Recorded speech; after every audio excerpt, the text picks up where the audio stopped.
Hello everyone, welcome back to my channel star circle of commerce.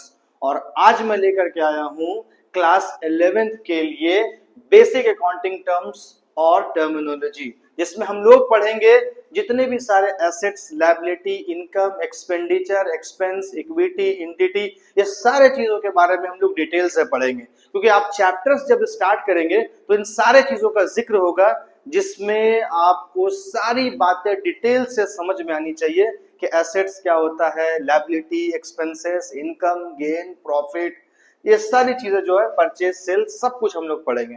तो सबसे पहले हम लोग स्टार्ट करेंगे एसेट्स और लायबिलिटी के साथ। नंबर 1 हम लोग स्टार्ट करते हैं एसेट्स। एसेट्स किसे कहते हैं? बेसिकली आपको सबसे पहले ये पता होना चाहिए मेरे स्टूडेंट्स कि एसेट्स का मतलब होता है फ्यूचर में प्रॉफिट होना। जैसे कि land, building, plant, machine, furniture, जिससे हमको फ्यूचर में प्रॉफिट होता है, उसे हम एसेट्स कहते हैं। एसेट्स जनरली दो तरह का होता है। एक आपका, जब आप देखेंगे तो एक करंट एसेट्स और एक आपका आएगा नॉन करंट एसेट्स। ठीक है।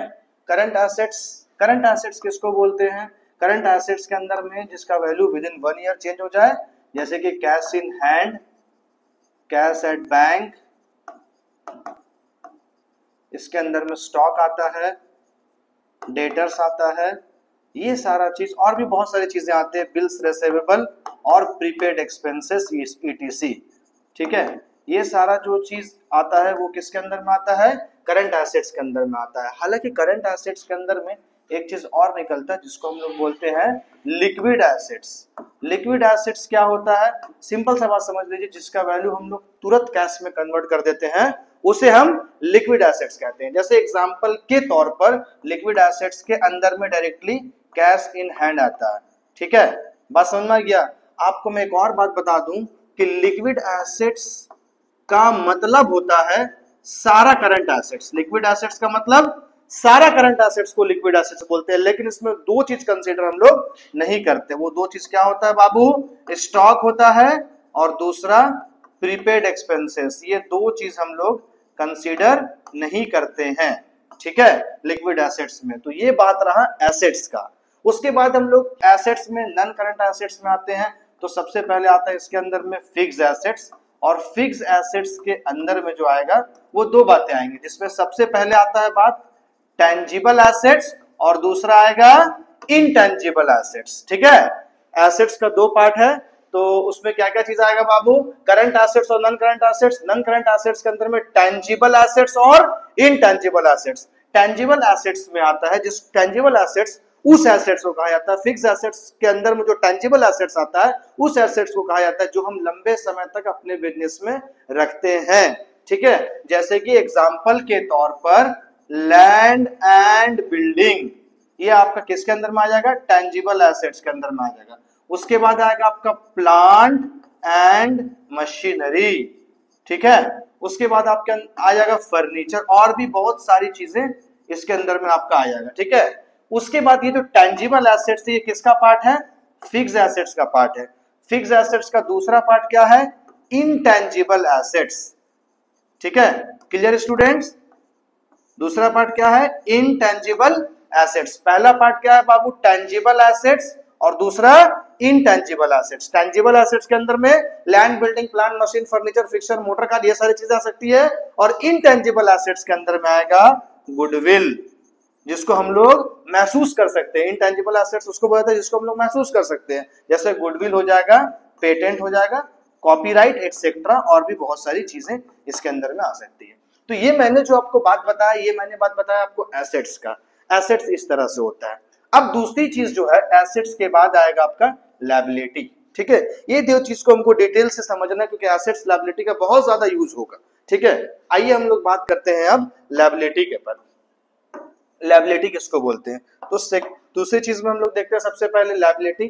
तो लायबिलिटी के अंदर में जब हम बात करते हैं तो लायबिलिटी को भी दो हिस्सों में बांटा गया। जैसे एग्जांपल के तौर पर पहला आप इसमें लिख लीजिए एक नॉन करंट लायबिलिटी। ठीक है, और एक लिख लीजिए आप करंट लायबिलिटी। करंट लायबिलिटी के अंदर में क्या आ सकता है बाबू? करंट लायबिलिटी के अंदर में creditors, bills payable, bank overdraft. ठीक है, ये सारा चीज करंट लायबिलिटी आता है, जिसका जो कि हम लायबिलिटी का मतलब ही यही होता है कि फ्यूचर में हमको पे करना है। जैसे कि एग्जांपल के तौर पर हमने कोई बिजनेस को स्टार्ट करने के लिए लोन ले लिया, तो लोन का हम तो पेमेंट करेंगे ही, 1 साल 2 साल 6 महीना 5 महीना, तो उसको बोला जाता है लायबिलिटी। या हमने कोई सामान परचेस कर लिया है उधार में, ठीक है, तो हमको तो पे करना ही है, तो वो मेरे लिए लायबिलिटी कहलाएगा। तो लायबिलिटी भी जो है ना वो 2 हिस्सों में डिवाइड होता है, एक होता है करंट लायबिलिटी, एक होता है नॉन करंट लायबिलिटी। ऐसा लायबिलिटी जो विद इन 1 ईयर के अंदर में आपको पेड करना है तो उसको बोला जाता है करंट लायबिलिटी, और 1 साल से ज्यादा के बाद अगर पे करना है तो उसको non current liability. Non current liability के अंदर में बहुत सारी चीजें आती है, जैसे कि लॉन्ग टर्म लोन या फिर डिवेंचर्स, और भी बहुत सारी चीजें जो इसके अंदर में आती है।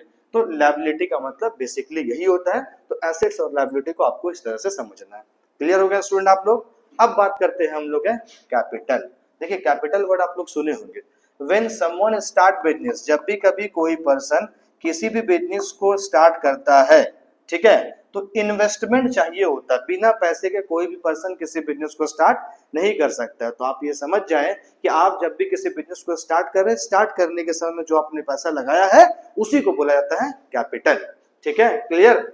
एक्सपेंसेस, उससे पहले मैं आपको बताना चाहता हूं इनकम और रेवेन्यू। ठीक है, इनकम और रेवेन्यू आप अप्रोक्सीमेटली एक बात ही समझेंगे, इनकम और रेवेन्यू। देखिए इनकम का मतलब क्या होता है कि जैसे एग्जांपल के तौर पर आपने अपने बिजनेस से जो अर्न किया, प्रॉफिट कमाया, जो आपका बचत हुआ, ठीक है, सारे एक्सपेंस करने के बाद जो आपका बचत हुआ उसको इनकम बोलते हैं। एक छोटा सा एग्जांपल, आपका एक बहुत बड़ा ऑर्गेनाइजेशन है, ऑर्गेनाइजेशन एक कंपनी है, और कंपनी में आपने टोटल जो है कोई सामान कॉस्ट जो लगा है वो 10 लाख रुपए लगा है। ठीक है, कितना लगा बाबू? 10 लाख रुपए। लेकिन आप उसको सोल्ड आउट कितना में कर दिए हैं? 12 लाख रुपए में कर दिए। तो इसका मतलब क्या हो रहा है? 2 लाख रुपए का प्रॉफिट हो रहा है, और इसको हम लोग बोलेंगे ये आपका इनकम है। लेकिन इसमें से भी अगर आप कुछ खर्च, जैसे एग्जाम्पल के तौर पर और कुछ खर्च कर देते हैं 50,000 रुपए का, तो 50,000 रुपए खर्च करने के बाद भी आपके पास कितना बच जाएगा? 1,50,000 रुपए। तो यही आपका फाइनल इनकम हो जाएगा। एक्सपेंसेस या एक्सपेंडिचर, ठीक है, जो भी बिजनेस में खर्च किया जाता है किसी सामान को परचेस करने, या फिर और भी बहुत सारी चीजें जो एक्सपेंस होती है, कुछ सामान लगाना, कुछ सामान लाना, ये सारी चीजें जिस कैटेगरी में जाती है उसको बोला जाता है एक्सपेंडिचर। तो इनकम और रेवेन्यू और एक्सपेंस और एक्सपेंडिचर, इस तरह से बात है। अब जो सबसे इंपॉर्टेंट बात है जो आपको बहुत अच्छे से समझना है, जिसको हम लोग बोलते हैं डेटर्स एंड क्रेडिटर्स। आइए अब हम लोग उस पर चर्चा करते हैं और उसकी बात करते हैं। ठीक है, डेटर्स क्या होता है, क्रेडिटर्स क्या होता है, आम बोलचाल और आम भाषा में। देखिए सबसे पहले हम यहाँ पे लिख देते हैं एक पॉइंट डेटर्स, और दूसरा तरफ लिख देते हैं क्रेडिटर्स।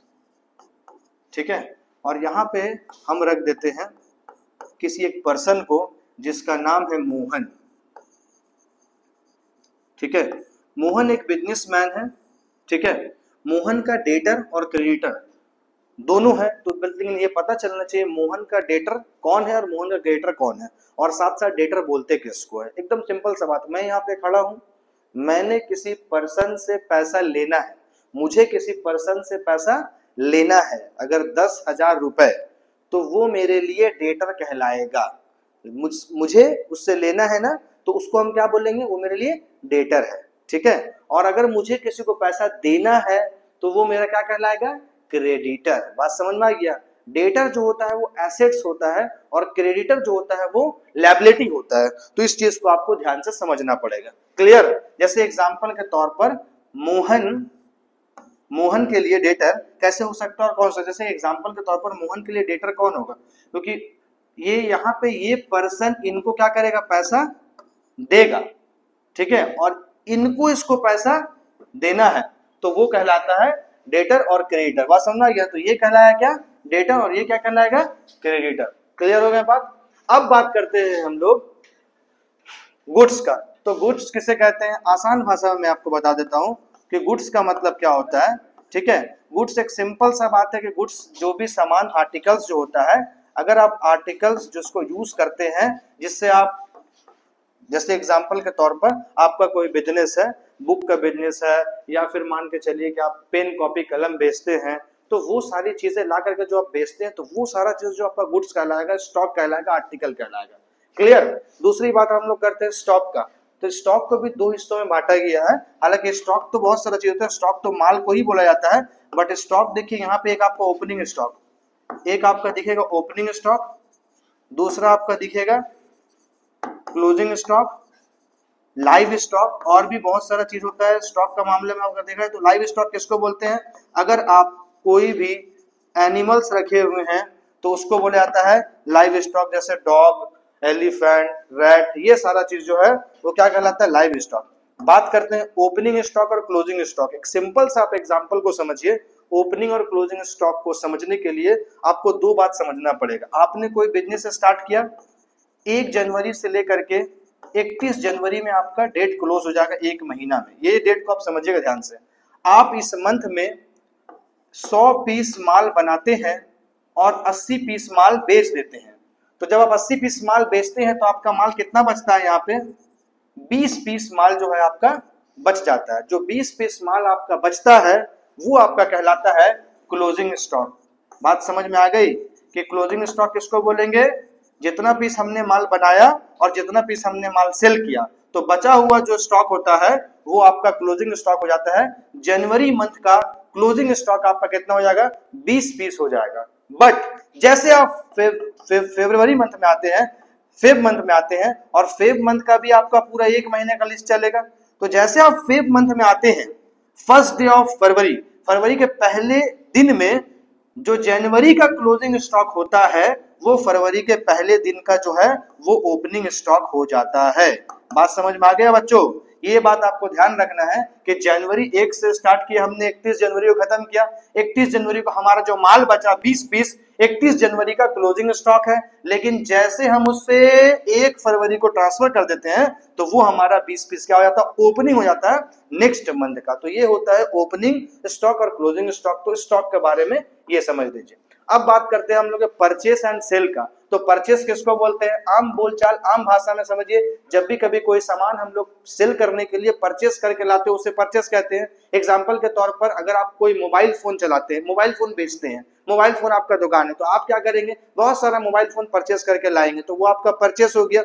और रिटर्न किसको बोलते हैं? उसमें से कुछ आपका डिफेक्टिव माल हो गया तो आप उसको रिटर्न कर देंगे। तो ये मामला जो होता है परचेस एंड परचेस रिटर्न का होता है। In the same way sales and sales return का ये मामला सेम होता है। जैसे एग्जांपल के तौर पर आप कोई सामान सेल कर दिए, सेल आप किए, लेकिन जो सामान आप सेल किए उसमें 10% माल कुछ डिफेक्टिव हो गया या कस्टमर्स को पसंद नहीं आया, वो आपको लाके रिटर्न कर देता है। तो सेल जो आपने किया वो सेल कहलाएगा, और कस्टमर ने जो आपको लाके वापस किया वो उसको हम लोग बोलते हैं सेल्स रिटर्न।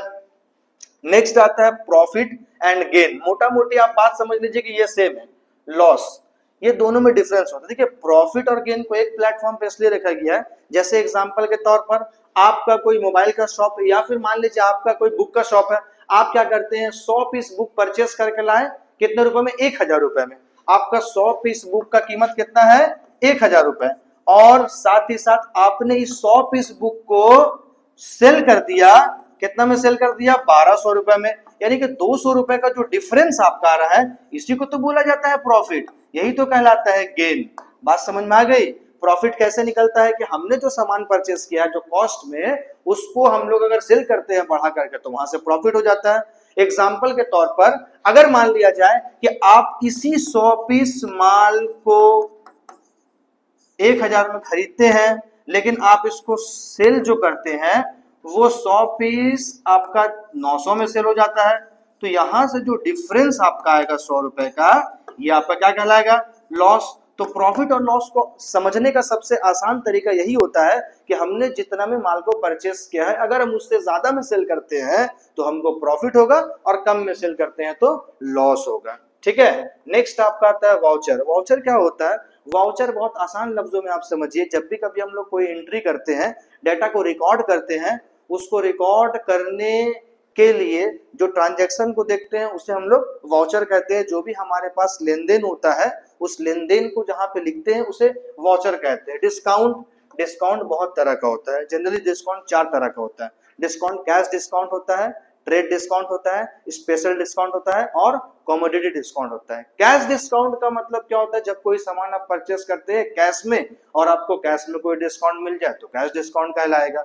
जब आप कोई सामान परचेस करने के लिए जाते हैं वहां पे लिखा होता है कि 5% डिस्काउंट ऑलरेडी इसमें लगेगा, चाहे आप कैश में खरीदिए चाहे क्रेडिट में, तो उसको बोलते हैं हम लोग ट्रेड डिस्काउंट। स्पेशल डिस्काउंट और कमोडिटी डिस्काउंट भी होता है। कमोडिटी डिस्काउंट जनरली आप देखेंगे कि एक के साथ एक फ्री, एक के साथ दो फ्री, इस तरह से होता है। और जो स्पेशल डिस्काउंट की बात करते हैं वो सीजनल होता है या कभी कभी लगता है, जैसे कि ठंडे का मौसम है, ठंडे का मौसम अगर एंड हो जाता है या समर का मौसम एंड हो जाता है तो उस वक्त जब डिस्काउंट लगाया जाता है 50-60%, तो उसको बोला जाता है स्पेशल डिस्काउंट। बात समझ में आ गई।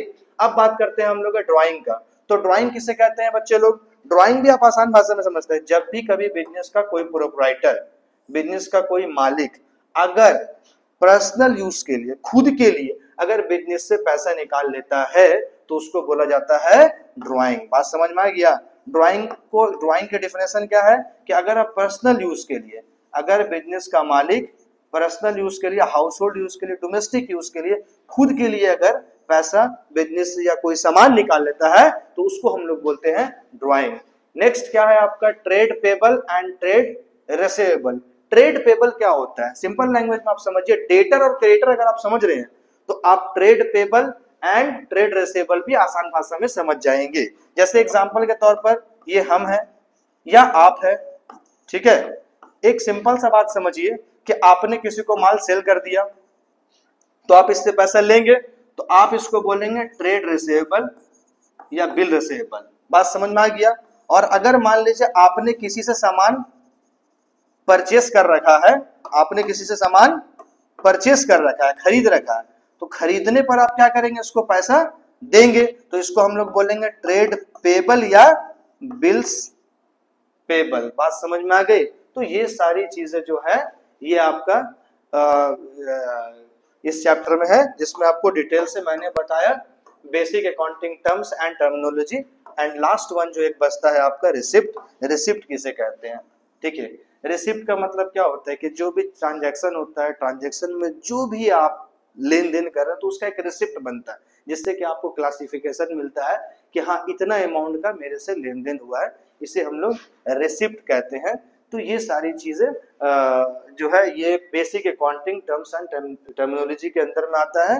तो इस चीज को आप अच्छे से पूरे समझ लीजिए, ठीक है। और जो भी कंफ्यूजन हो आप मुझे कमेंट में बता सकते हैं। कमेंट में बेसिक टू एडवांस सारी चीजें बताई जाएगी। और अभी तक आपने अगर हमारे चैनल को सब्सक्राइब करके नहीं रखा है तो जल्द से जल्द सब्सक्राइब करें, बेल आइकन दबाएं और जुड़ जाएं इस नए जर्नी के साथ। कंटिन्यूअसली आप वीडियो आपको मिलता रहेगा, जिससे आपके लिए अकाउंट बहुत ही आसान हो जाएगा। तब तक के लिए थैंक यू सो मच।